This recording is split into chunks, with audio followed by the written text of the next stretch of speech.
السلام علیکم ورحمۃ اللہ وبرکاتہ۔ بسم اللہ الرحمن الرحیم۔ اللہم صلی علی محمد عبدک و رسولک وصلی علی المؤمنین والمؤمنات والمسلمین والمسلمات۔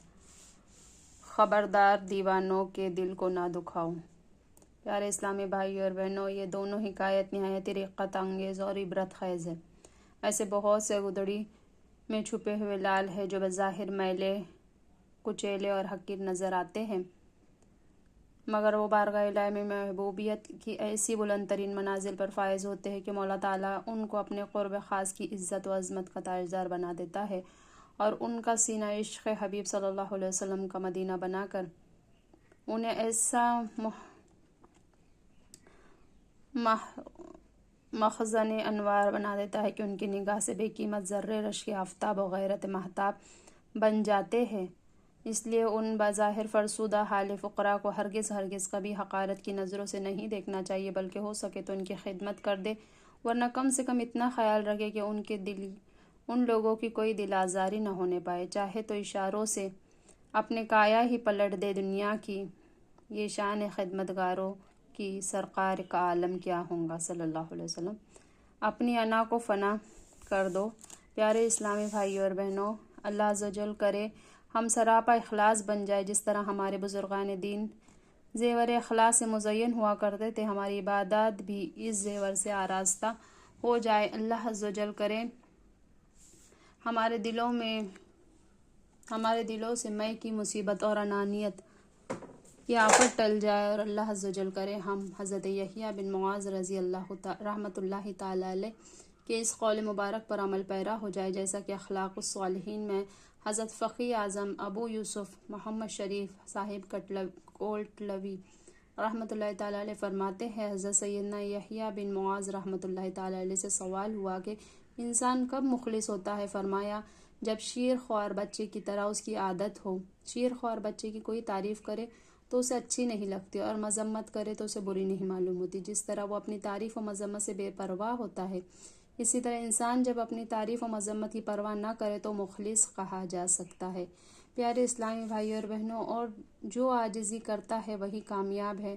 اپنے آپ کو بڑا سمجھتا ہے وہ تباہ و برباد ہو جاتا ہے۔ اس ضمن میں ایک اسرائیلی عابد کی عبرتناک حکایت پیش کی جاتی ہے۔ گنہگار کے سر پر بادل کا سایہ۔ بنی اسرائیل میں ایک شخص اپنے زمانے کا بہت ہی بڑا عابد یعنی عبادت گزار شخص تھا۔ ایک دوسرا شخص اپنے وقت کا بدترین فاسق یعنی سخت گنہگار تھا۔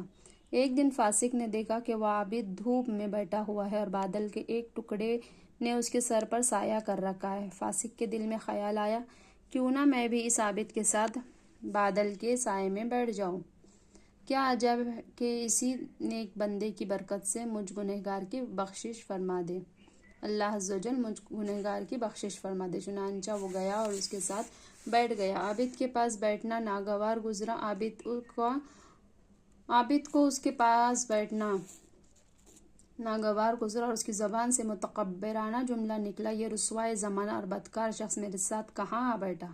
یہ کہہ کر اس عابد نے اسے اپنے پاس سے اٹھا دیا اور وہ اٹھ کر وہاں سے چل دیا، لیکن بادل کا ٹکڑا بھی اس کے ساتھ رخصت ہو گیا اور اسی فاسق کے سر پر سایہ فگن رہا۔ اسی وقت کے نبی علیہ السلام پر وحی آئی، ان دونوں سے فرما دو کہ اپنے اپنے اعمال کے از سر نو آغاز کرے، کیونکہ فاسق نے جو کچھ کیا ہم نے اسے اس کی ایمان کی نیکی قرار دیتے ہوئے اس کو بخش دیا، یعنی پچھلے گناہوں کی معافی دے دی، اور اس عابد کی عبادت اس کے تکبر کی وجہ سے اس سے چھین لی ہے۔ اپنے آپ کو دوسروں سے حقیر جانو۔ پیارے اسلامی بھائی اور بہنوں، تکبر کے سبب بڑے سے بڑے عبادت گزاروں کی عبادتیں اور ریاضتیں پامال ہو جایا کرتی ہیں، تو ہم جیسے نکمے اور کاہل کو کیا بنے گا؟ کیا اول تو کچھ کرتے نہیں، اور اگر کچھ معمولی سا عمل کر بھی ڈالے تو پھولے نہیں سماتے، اور دوسروں کے کسی شمار میں نہیں لاتے، اور سمجھتے ہیں کہ ہم جیسا نیک اور پارسا گویا کوئی ہے ہی نہیں۔ ہمیں اس اسرائیلی عابد کی حکایت سے درس عبرت حاصل کرنا چاہیے۔ صحابہ کرام رضوان اللہ علیہم اجمعین اس شخص کی بہت تعریف کرتے تھے۔ اتفاق سے عین اسی وقت وہ خود وہاں آ پہنچا۔ صحابہ کرام علیہ رضوان نے عرض کیا، یا رسول اللہ صلی اللہ علیہ وسلم، یہی وہ شخص ہے جس کی ہم ابھی تعریف کر رہے تھے۔ سرکار صلی اللہ علیہ وسلم نے فرمایا، مجھے تو اس میں منافقت کی علامات دکھائی دے رہی ہے۔ سب کو اس ارشاد میں بے حد تعجب ہوا۔ سرکار صلی اللہ علیہ وسلم نے ارشاد فرمایا، اے شخص، تجھے خدا کی قسم ہے تو سچ سچ بتا دے، کیا تیرے دل میں یہ خیال نہیں آیا کرتا کہ تو اس قوم کا بہترین شخص ہے؟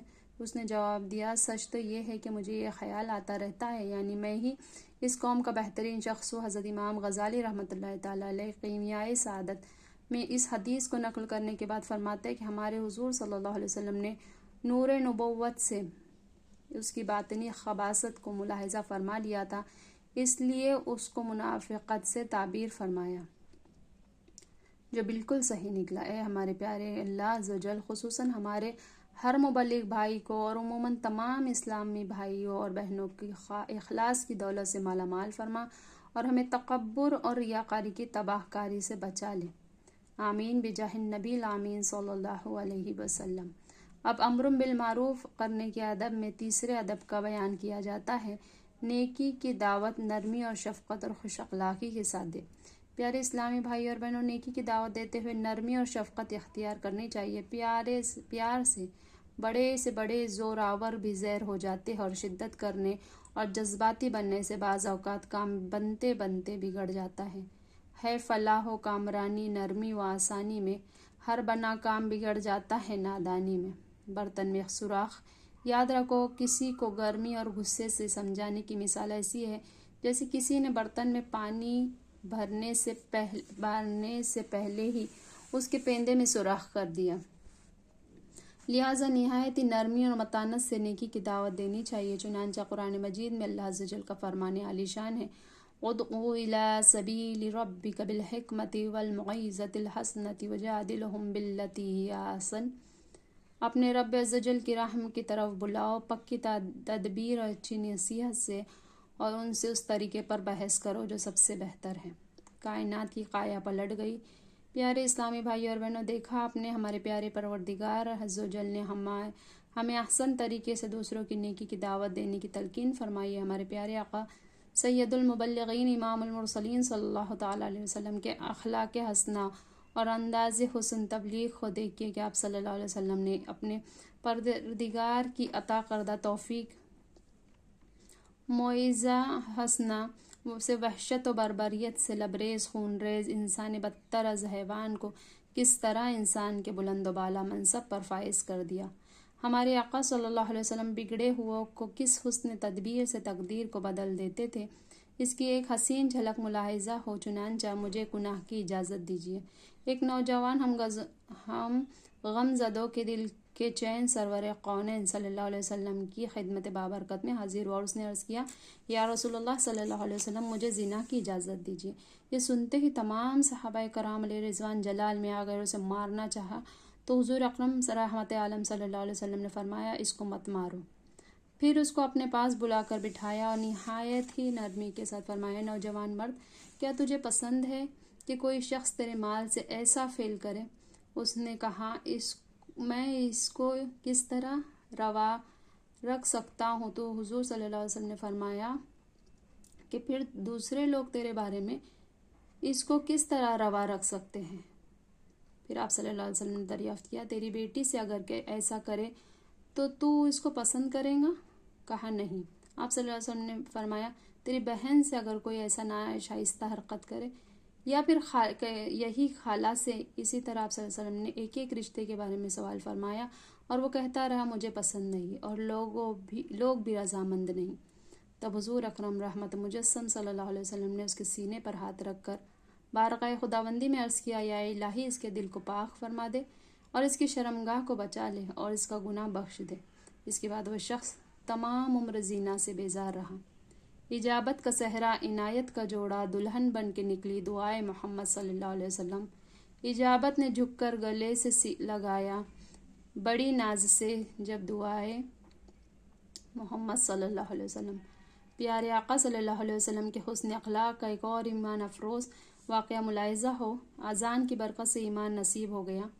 سن 8 ہجری میں رحمت عالم صلی اللہ علیہ وسلم غزوہ حنین سے فارغ ہو کر واپس تشریف لا رہے تھے کہ راستے میں ایک مقام پر نماز کا وقت آ گیا۔ حضور صلی اللہ علیہ وسلم نے اپنے مؤذن کو اذان دینے کا حکم دیا۔ اتفاق سے وہاں مکہ مکرمہ کے چند شوخ نوجوان بھی موجود تھے جو ابھی تک شرف اسلام سے بہراور نہیں تھے۔ حالانکہ مکہ مکرمہ فتح ہو چکا تھا اور وہاں اسلام کا نور بھی پھیلتا جا رہا تھا، حضور تاجدار مدینہ صلی اللہ علیہ وسلم کے مؤذن اذان دے چکے تو سب نوجوان تمسخر کے طور پر اذان کی نقل اتارنے لگے۔ ان میں سے ایک نوجوان کی آواز بہت بلند اور دلکش تھی۔ سرکار صلی اللہ علیہ وسلم نے ان سب نوجوانوں کو بھیجا اور ان سے استفسار فرمایا، تم میں سے کون ہے جو بلند آواز سے اذان کی نقل اتار رہا تھا؟ سب نے اس خوش الحان نوجوان کی طرف اشارہ کیا۔ حضور صلی اللہ علیہ وسلم نے اس نوجوان کو حکم دیا، میرے سامنے اذان دو۔ وہ نوجوان حکم کی تعمیل میں کھڑا ہو گیا، لیکن اذان سے پوری واقفیت نہ تھی، اس لیے سرکار صلی اللہ علیہ وسلم نے انہیں خود اذان بتانی شروع کی۔ سرکار صلی اللہ علیہ وسلم کے زبان حق ترجمان سے جو کلمات سنے وہی دہرائے۔ جو الفاظ دہراتے جاتے تھے سینے سے کفر و شرک کا زنگ دور ہوتا جاتا تھا۔ اذان ختم ہوئی اور ساتھ ہی ان کے دل کی کیفیت بھی تبدیل ہو گئی۔ اسی وقت سچے دل سے کلمہ شہادت پڑھنے لگے۔ رحمت عالم صلی اللہ علیہ وسلم نے انہیں ایک تھیلی مرحمت فرمائی جس میں کچھ چاندی تھی۔ پھر آپ صلی اللہ علیہ وسلم نے اپنا دست بابرکت اس نوجوان کے ماتھے، چہرے، سینے اور پیٹ پر ناف کی جگہ تک پھیرا اور 3 مرتبہ یہ دعا پڑھی، بارک اللہ فیک، بارک اللہ فیک و بارک اللہ علیک، یعنی اللہ عز و جل تیرے منہ میں برکت دے اور تیرے اوپر برکت نازل فرمائے۔ یہ خوش بخت نوجوان جن کو مدینے کے سلطان رحمت عالمیان صلی اللہ علیہ وسلم نے 3 مرتبہ برکت کی دعا دی، حضرت سیدنا ابو المحذورہ جمحی رضی اللہ تعالیٰ عنہ تھے۔ نگاہ نبی میں یہ تاثیر دے کہ بدلتی ہزاروں کی تقدیر دے کہ پیارے اسلامی بھائی اور بہنوں، ملاحظہ فرمائیے آپ نے، اذان کا مذاق اڑانے والا ہمارے پیارے آقا صلی اللہ علیہ وسلم کے اخلاق کریمہ سے متاثر ہو کر سرکار صلی اللہ علیہ وسلم میں آ گیا۔ اس سے ہمیں یہ درس ملا کہ جب بھی کوئی اس قسم کا واقعہ پیش آ جائے تو بے جاز سیخپا ہو جانے کی بجائے حسن اخلاق کا مظاہرہ کرنا چاہیے۔ سبحان اللہ و بحمدہ، سبحانک اللہم و بحمدک، اشہد ان لا الہ الا انت، نستغفرک و نتوب الیک۔ سبحان ربک رب العزۃ عما یصفون وسلام علی المرسلین والحمد للہ رب العالمین برحمتک یا ارحم الراحمین، آمین۔ جزاک اللہ خیرا کثیرا۔